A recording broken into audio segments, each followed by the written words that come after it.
আসসালামু আলাইকুম আরহামতুল্লাহ। লালগোলা থানার অন্তর্গত শ্রীকালীপুর গ্রাম থেকে একটি অত্যন্ত অসহায় আবেদন আছে মানব কল্যাণ যুব চ্যারিটেবল ফাউন্ডেশনের কাছে। পরিবারের 4 জন সদস্য, তার মধ্যে 2 জন ছোট মাসুম বাচ্চা এবং পরিবারের যে মেন কর্মকর্তা তিনি চেন্নাইয়ে কাজ করতে গিয়ে একটি অ্যাক্সিডেন্টের মাধ্যমে মারাত্মকভাবে তার হাত পা ক্ষতিগ্রস্ত হয়। তাই তিনি এখন কোনো কাজ করার সামর্থ্য নেই। তার চিকিৎসা কোনোরকমভাবে গ্রামের লোকের কাছে চেয়ে চিনতে করেছে এবং তার ওষুধ পানির খরচা টানতে সে পরিবার হিমশিম খেয়ে যাচ্ছে।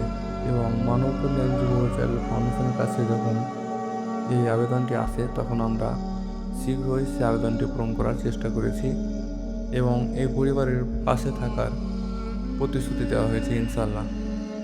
আমরা সকলে দোয়া করব যেন এই দিনই ভাই সুস্থ হয় এবং এই পরিবারে যেন আবার সুখ শান্তি ফিরে আসে ইনশাআল্লাহ। মানব কল্যাণ যুব চ্যারিটেবল ফাউন্ডেশন এভাবে যেন আরও শত শত পরিবারকে সাহায্য করতে পারে, এটাই আমাদের স্বপ্ন।